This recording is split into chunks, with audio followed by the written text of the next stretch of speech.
Most social theorists have tried their hand at explaining the rise of capitalism in Western Europe, beginning in about the 15th century. This rise is considered critical in bringing about the modern era, one of two major turning points in the evolution of societies. Of course, the pursuit of profit through enterprise and trade existed in many societies long before the 15th century. It is not that capitalism was suddenly invented. Rather, beginning in that century, capitalism began to expand rapidly in some societies.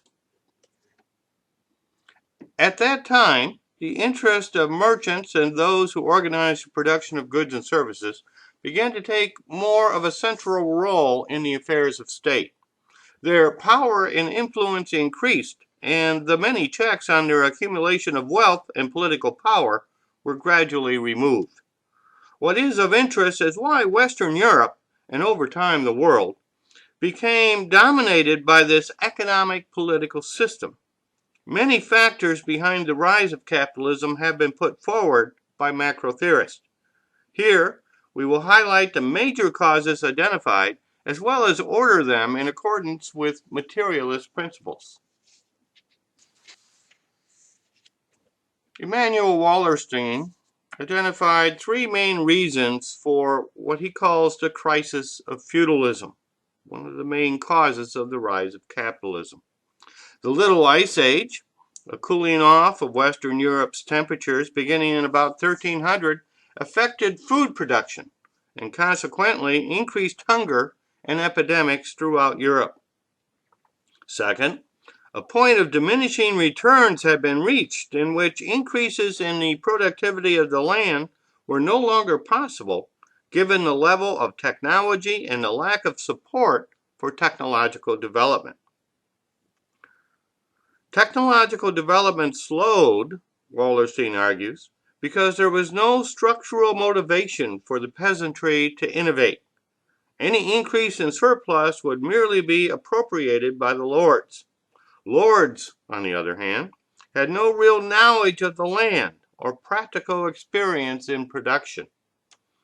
And third, after 1,000 years of feudal domination, the peasantry could no longer afford to support an aristocracy growing in number and expenditures.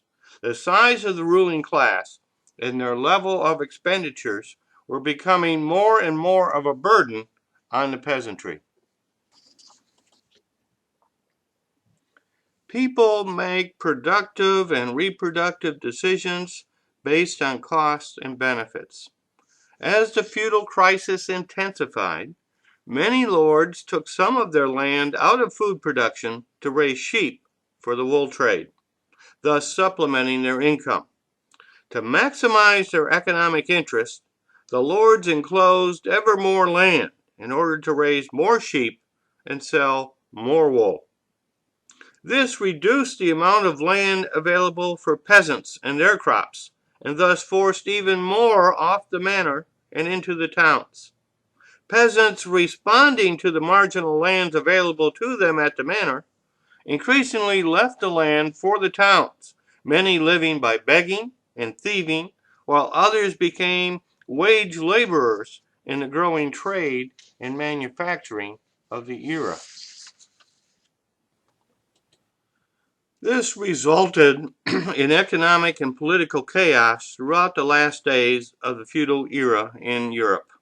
Increases in infanticide, malnourishment, plague, peasant revolts, and social unrest, as evidenced by the Reformation and Inquisition, and seemingly endless wars.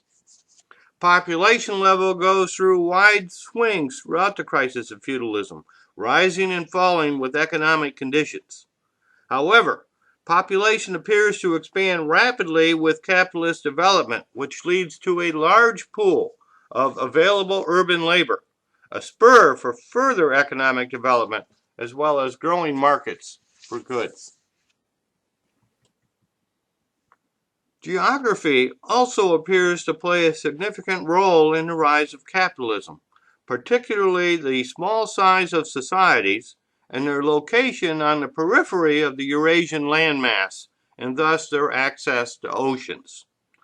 Weber asserts that the small size of societies is important because it minimizes the need for investment in transportation and communications networks within society's borders, thus promoting trade between regions.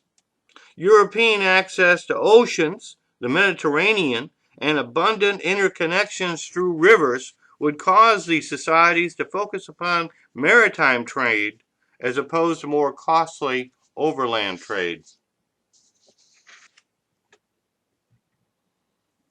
Technological innovation in navigation and shipbuilding gave Western Europe the tools for the age of exploration that began in the 15th century. The initial thrust of exploration was due to the crisis of feudalism. It is the need for food and fuel, rather than luxuries, according to Wallerstein, that lie behind the expansion of Europe's political economy. What they needed was food and fuel, and expansion into the Mediterranean, Africa, and across the Atlantic and eventually Central Asia provided it. Wallerstein writes that, quote, it expanded the territorial base of European consumption by constructing a political economy in which the resource base was unequally consumed disproportionately by Western Europe.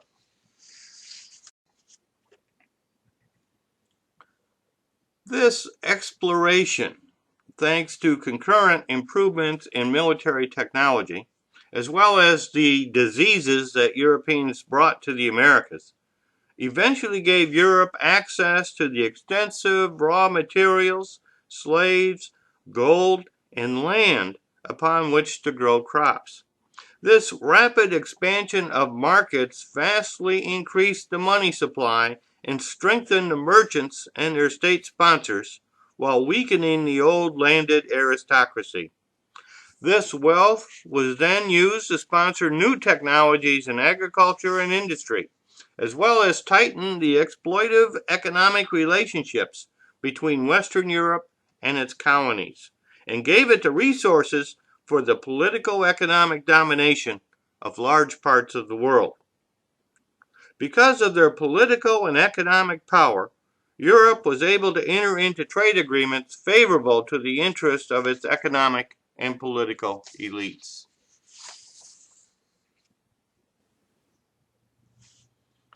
The political economic structure of feudalism also played a significant role in the rise of capitalism. In previous societies, the interests of the merchants and manufacturing strata were kept in check by elites whose wealth was based on the land. Western European societies were organized along feudal lines with power divided between king, local lords, town, and church. Rulers were never absolute.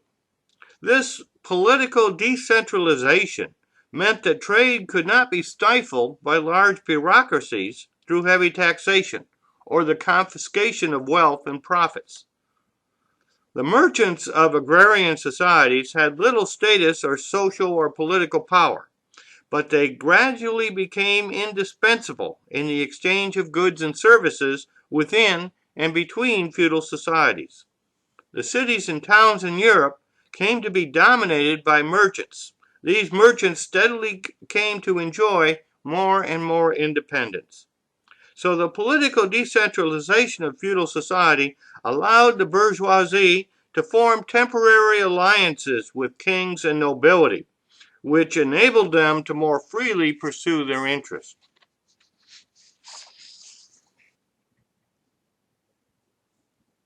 The birth of the nation states.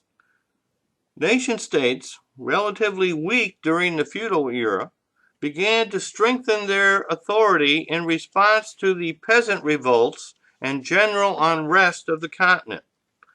Playing the rising merchants off of landed nobility, the princes gradually rationalized their taxes on the economy, using the increased revenues to fund ever larger and more efficient state bureaucracies. These more efficient bureaucracies were then used to fund larger and better equipped standing armies to quell the unrest, Innovations in the technology and practice of war, such as longbows, gunpowder, cannons, cavalry, and infantry tactics, called for large standing armies and strict military discipline. Well-equipped, large standing armies could only be maintained by a centralized authority with access to adequate resources. By the 15th century, the states of Western Europe were strong enough to restore internal order, and relying on the efficient taxation of a growing trade, as well as credit extended by private banks, continued to centralize and enlarge their authority. And this symbiotic relationship between capital and state, Wallerstein argues, has continued to the present day. The concurrent development of the Western European nation-state is a huge factor in the rise and eventual domination of capitalism.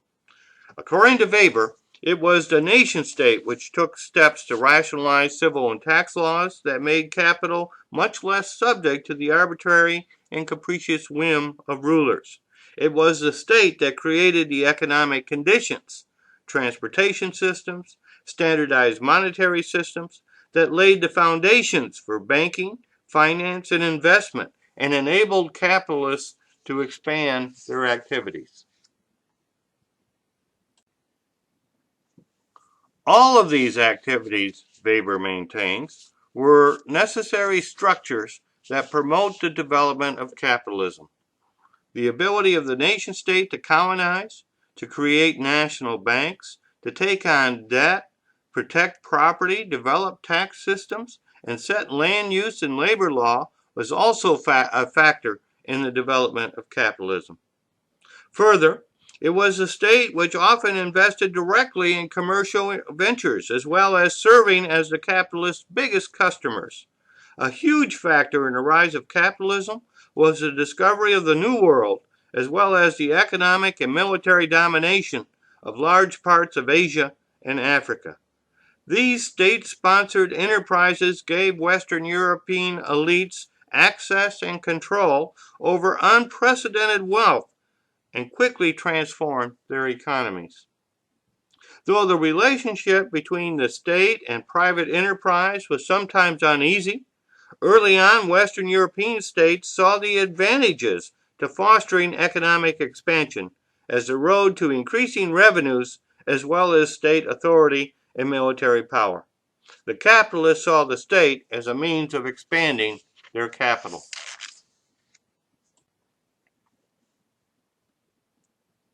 There can be little doubt that such ideals as the Protestant ethic and nationalism aided in the spread and strengthening of capitalism, but it is doubtful that they played a significant role in its origin. Rather, existing cultural ideals and ideologies are used to buttress and support infrastructural and structural change. Cultural elements that do not fit the new realities are reinterpreted if possible. If they cannot be so modified, they are abandoned or ignored. New ideas and ideologies are often developed to justify and promote the interest of classes and status groups. Old ideas are often reinterpreted to justify the interest of the holder. Cultural elements can be important in the struggle to garner support in movements to promote or extinguish infrastructural and structural changes. They can also be important in dampening or reinforcing the speed of such change. Thus, they are an important factor in any analysis of sociocultural change. However, they are rarely responsible for the change itself. Without infrastructural and structural support, ideas and ideologies never become widespread and are thus near powerless as an initiating social force. But this is not to say that they are powerless in the world. Ideas that garner significant structural support, particularly of elites, can be very powerful indeed. Capitalism is defined by its rational enterprises in pursuit of profit. Once such rationalization is fully developed in the growing bureaucracies of private enterprise and of state, it metastasizes throughout the world and becomes a force to be reckoned with.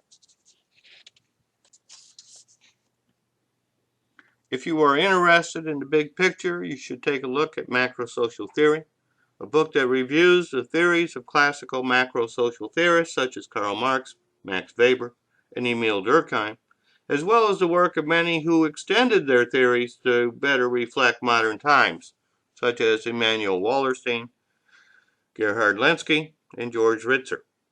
Also see Sociocultural Systems, Principles of Structure and Change to learn how these insights contribute to a fuller understanding of modern societies. These books can be purchased at most online bookstores or at Athabasca University Press. If you are short of funds, Athabasca also offers a free PDF version of the work. A significant portion of the royalties I receive for these books go to the Rogers State University Foundation in support of students in the liberal arts. I thank you for your support and interest.